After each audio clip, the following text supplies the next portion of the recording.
حضرت ابو ہریرہ رضی اللہ تعالیٰ عنہ روایت کرتے ہیں کہ نبی اکرم صلی اللہ علیہ وسلم نے ارشاد فرمایا کہ لا حول ولا قوت الا باللہ دنیاوی اور آخرت کی 99 بیماریوں کا علاج ہے، اور اس میں سے سب سے کم جو ہے وہ ہم ہے، یعنی ہم سے بھی نجات ملتی ہے۔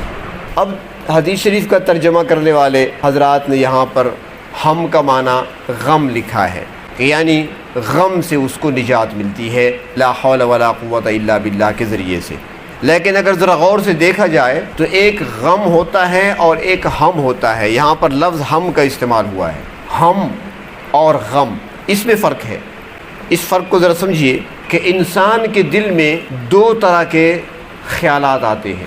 ایک طرح کے خیالات وہ ہوتے ہیں جو انسان کو نیکی کی طرف مائل کرتے ہیں، ان کو الہامی خیالات کہا جاتا ہے، وہ اللہ رب العزت کی طرف سے ہوتے ہیں۔ اور ایک طرف کے خیالات وہ بھی انسان کے دل میں آتے ہیں جو انسان کو برائی کی طرف مائل کرنا چاہتے ہیں، ان خیالات کو ہم کہا جاتا ہے، وہ شیطان کی طرف سے ہوتا ہے، اس کو وسوسہ بھی کہتے ہیں۔ وسوسے کا معنی ہے آہستہ آہستہ بات کرنا، چپکے چپکے سے بات کرنا، وسوسہ۔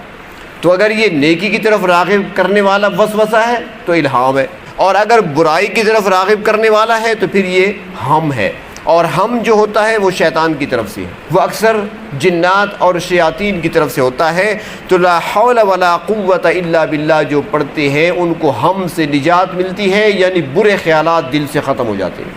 اور ایک دوسری بات بھی یہاں پہ عرض کروں کہ ہم اور غم، اس میں یہ فرق بھی ہے، انسان کو کوئی نقصان پہنچتا ہے، چاہے وہ نقصان جانی ہو چاہے وہ نقصان مالی ہو، تو صدمہ جب پہنچے نقصان کی صورت میں اس کو غم کہا جاتا ہے۔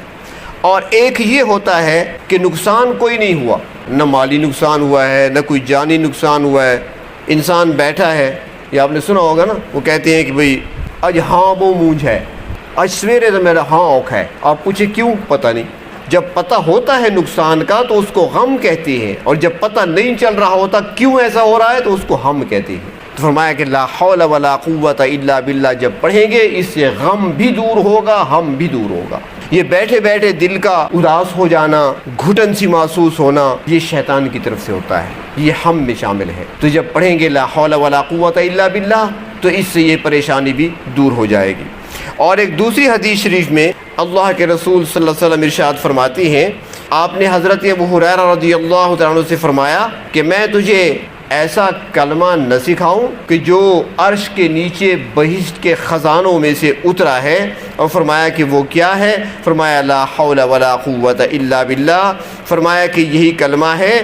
اور پھر جب بندہ یہ کہتا ہے لا حول ولا قوت الا باللہ تو اللہ تبارک و تعالیٰ فرماتی ہے اسلم عبدی واستسلم، تابعدار ہو گیا میرا بندہ، بہت ہی فرما بردار ہوا، یعنی اللہ تعالیٰ خوش ہوتے ہیں جو اس کلمے کو ادا کرتا ہے۔ اور ایک اور حدیث شریف میں آتا ہے کہ یہ ایک ایسا کلمہ ہے کہ اللہ تبارک و تعالیٰ اس کے ذریعے سے فقر کو دور فرماتے ہیں، 70 بیماریوں کو دور فرماتے ہیں، اور فرمایا کہ سب سے کم فقر ہے۔ اور فقر کیا ہے؟ دل کی محتاجگی، جس کو دل کی غنا حاصل ہو جائے اسے اللہ رب العزت نے بہت کچھ عطا کر دیا۔ اور کیونکہ فقر ایسی چیز ہے کہ جس کے بارے میں حدیث شریف نے فرمایا الفقر کاد ان یکون کفرا، فرمایا کہ فقر وہ چیز ہے کہ انسان کو کفر کے قریب پہنچا دیتی ہے۔